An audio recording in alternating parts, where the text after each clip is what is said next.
जय जय राधा रमण हरि बोल। फैलता जा रहा है। नासिक में, महाराष्ट्र में ही है ना नासिक, वहीं पर भगवान ने पंचवटी बनाई, क्योंकि उस समय आतंकवादियों का केंद्र वही था, जहां खर, दूषण, त्रसरा और सूपनखा जैसे बड़े बड़े आतंकवादी घूमते रहते थे। भगवान ने वहीं डेरा जमाया।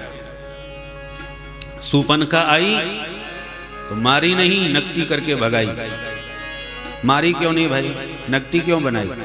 भगवान कहना चाहते हैं निशाचरों की नाक काटने के लिए अब हम आ गए हैं।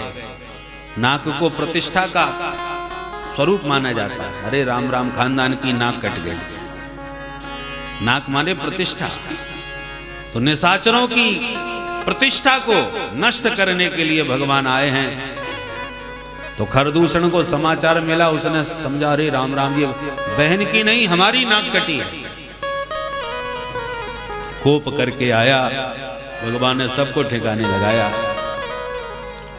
बात फिर रावण तक पहुंच गई। रावण भी जान गया सामान्य नहीं हो सकता ये तपस्वी, जिसने मेरे समान बलिष्ठ खरदूषण को क्षण भर में ठिकाने लगा दिया। बात यदि प्रतिष्ठा की है, मेरी बहन की नाक काट के उसने मेरी प्रतिष्ठा पर चोट लगाई है, मैं भी उसकी प्रतिष्ठा पर ही चोट मारूंगा। इसलिए रावण साधु बन के आके किशोरी जी का अपहरण करके ले गया। सोने का मृग बना करके मारीच को भेजा था, और सोने के मृग में आकर्षण किशोरी जी को हुआ और मांग दिया कि प्रभु कितना प्यारा है, कितना सुंदर सोने का मृग है। मैंने तो आज तक देखा भी नहीं, सुना तक नहीं कि सोने के भी मृग होते हैं भला, पर आज तो प्रत्यक्ष दिख रहा है। लोग देश विदेश घूमने जाते हैं तो वहां की कोई ना कोई निशानी अपने साथ में लाते हैं, विदेशी चीज। तो क्यों ना हम भी 14 वर्ष के वनवास के बाद जब घर लौटेंगे तो इस निशानी को अपने साथ में लेके चलेंगे। लोगों से कहेंगे देखो सोने के भी मृग होते हैं, जंगल से हम पकड़ के लाए, कैसे भी इसको मेरे लिए लाए। प्रभु ने विचार किया कि जानकी ने जीवन में पहली बार मुंह खोल के कोई वस्तु मांगी। इतने वर्ष हो गए विवाह के, पर आज तक जानकी ने कुछ नहीं मांगा। इसलिए प्रिया का मनोरथ पूर्ण करना पति का धर्म है। तो मायापति ये जानते हैं कि ये माया मृग है, फिर भी माया मृगम दैत्येप्सित मन्वधावत, वह मायापति माया मृग के पीछे दैत्य इप्सित होने के कारण, किशोरी जी का परम प्रिय होने के कारण उस मृग का अनुगमन किए, उस मृग का पीछा किया। बाण चलाया तो नकली निकल पड़ा। अरे राम राम, ये तो नकली है। लौट के आए तब तक किशोरी जी का हरण हो गया। तो राम जी के मन में बड़ा कष्ट हुआ कि राम राम, जानकी ने जीवन में एक वस्तु मांगी, वो भी मैं दे नहीं पाया। परंतु राम का वचन है, और राम जी एक बार जिसको वचन देते हैं उसे निभाते हैं। वो 2 बार नहीं बोलते, एक बार बोला सो बोला। इसलिए सोने का मृग अब मैं अपनी जानकी को कहां से ला के दूं? ये तो नकली निकल पड़ा, तो असली कहां मिलेगा? तो किशोरी जी को ढूंढते ढूंढते, उनके बिरह में रुदन करते राम जी को अचानक हनुमान जी मिल गए। हनुमान जी का जब दिव्य बपू देखा, अतुलित बलधामम स्वर्ण शैलाभदेहम, राम जी प्रसन्न हो गए। असली वाला सोने का मृग हमको मिल गया। वो हिरण जो था सोने का वो नकली था, ये असली शाखा मृग हमको मिल गया। बानरों को भी मृग कहा जाता है, पर ये शाखा मृग होते हैं। शाखा मृग के बड़ मनुसाई, शाखा ते शाखा पर जाई। तो है तो ये भी मृग, पर शाखा मृग ही सही है, तो खरा सोने का हेम शैलावदेहम। इसलिए राम जी को बहुत पसंद आया, और इसलिए हनुमान जी को किशोरी जी के पास लंका में भेजा, ये बताने के लिए जानकी तुमने जो देखा था वो नकली था, असली वाला मैंने ढूंढ लिया है, इसे तुम देख लो। यदि पसंद करोगी तो फिर इसको अपने साथ लेके चलेंगे और इसी को अपने साथ रखेंगे, पर तुम इसे पास करोगी तो। तुम्हारा जो सोने का मृग था वो नकली था, असली मैं भेज रहा हूं, तुम इसे पास करके बताओ। अब ये भी असली है कि नकली कैसे पता चले? बोले सोने की परख अग्नि में होती है, आग में भी जो चमके वो खरा और न चमके तो खोटा। संयोग से लंका भी सोने की है और हनुमान जी भी स्वर्ण शैलाभदेहम है, तो इन दोनों में असली वाला सोना कौन सा हो जाए परीक्षा, सो लगे हाथ परीक्षा भी लंका में ही हो गई। हनुमान जी की पूंछ में आग लगा दी। रावण ने हनुमान जी की पूंछ जलाने के लिए आग लगाई, पर रावण की मूंछ में आग लग गई और उसी की लंका जल करके स्वाहा हो गई। अनंत बलवंत श्री हनुमंत लाल जी महाराज की जय। हनुमंत लाल जी ने भ्रष्टाचार की, बेईमानी का, जो पाप का सोना था उसे जला करके भस्म कर दिया, पर हनुमान जी का तो रोम रोम खरा था, खोटा नहीं था। इसलिए उन अग्नि की ज्वालाओं में भी चमकते हुए समुद्र स्नान करके मां के सन्मुख आकर के खड़े हो गए। किशोरी जी गदगद हो गई, ये तो बिल्कुल खरा है, कहीं से भी खोटा नहीं। इसे खूब आशीर्वाद दे करके पुत्रवत वात्सल्य प्रदान करके प्रभु के पास विदा किए।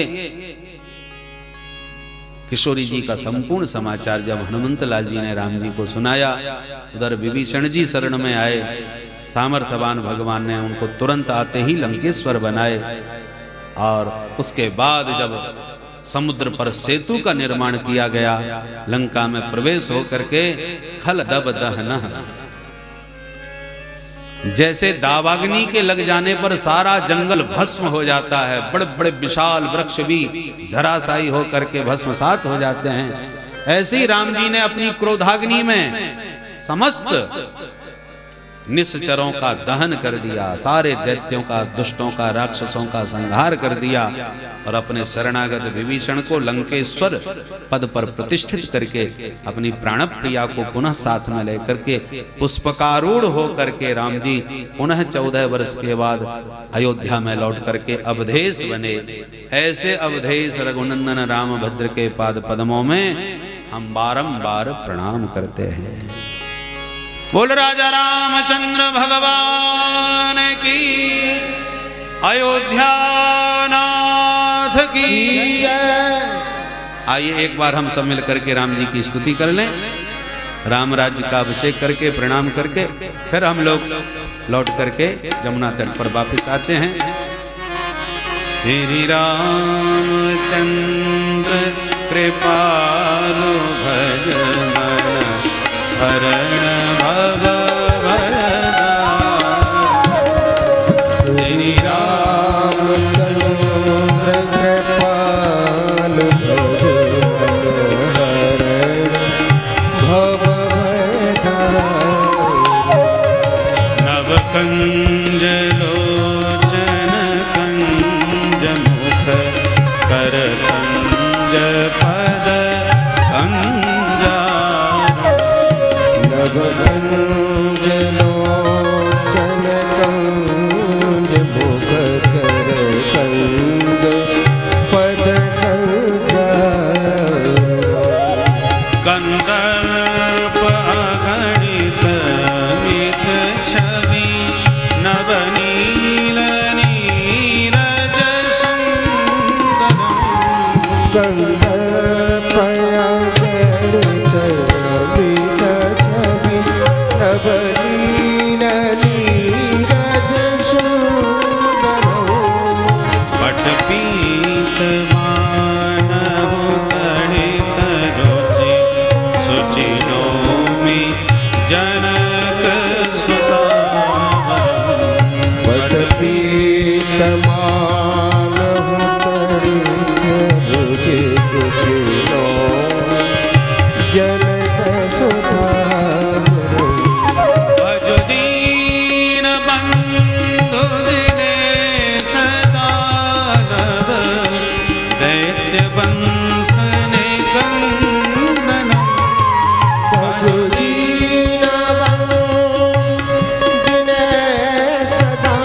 कुंडल तिलक चारुदार अंगभूषण आजानुभुज सरचाधर संग्राम जित खरदूषण आजानुभुज सरचापधर संग्राम जित खरदूषण इति वदति तुलसीदास शंकर शेष मुनि मनरंजन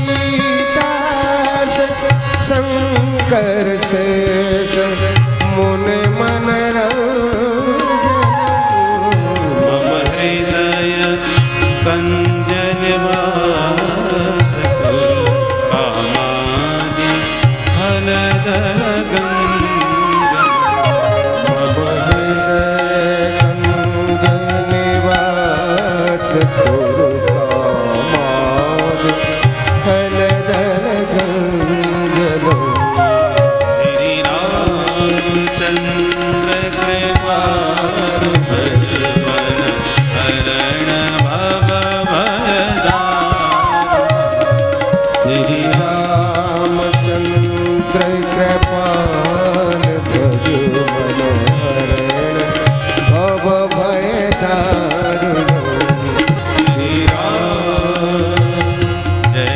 जय राम जय श्री राम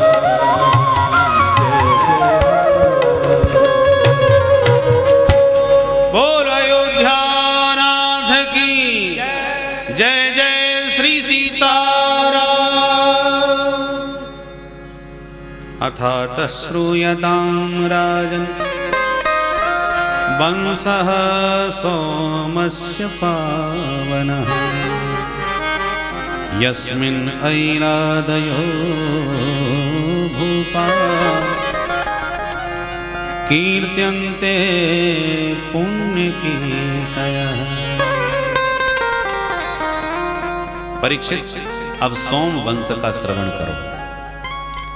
भगवान श्री हरि नारायण के नाभि कमल से ब्रह्मा, ब्रह्मा के बेटा अत्रि, अत्रि के बेटा चंद्रमा, चंद्रमा से चला चंद्रवंश, चंद्रमा के बेटा बुध, बुध के बेटा पुरुरवा जिनका दूसरा नाम ऐल।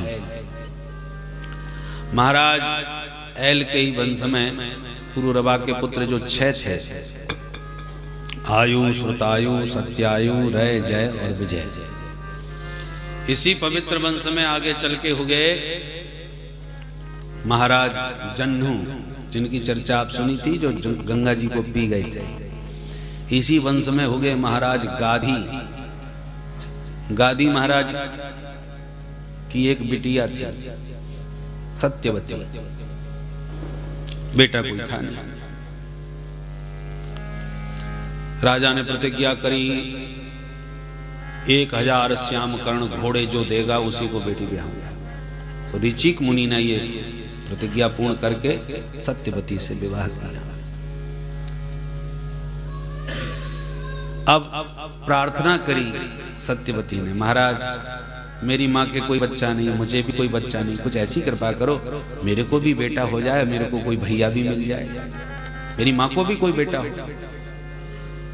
पत्नी की इच्छा पूर्ण करने के लिए 2 चरु बनाए, एक अपने लिए और एक अपनी सास के लिए। 2 चरु बना करके कहा, देवी इसे तुम पाना, ये अपनी मैया को खिलाना, दोनों के बच्चा हो। बड़ी प्रसन्न हुई, वो अपनी माँ के पास आई, माँ इसे तुम खा लो, इसे मैं खाऊंगी, दोनों के बच्चा होगा।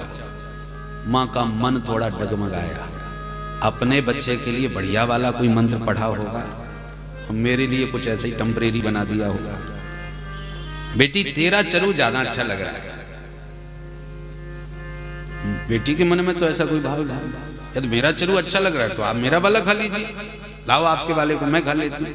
अदला बदली करके पा गए। बात जब पता चली तो ऋषि मुनि नाराज हो गए, ये तुमने गड़बड़ कैसे किया? क्या जरूरत थी ये सब अदला बदली करने की? बोले महाराज दोनों थे तो एक से ही। बोले एक से ही कैसे थे?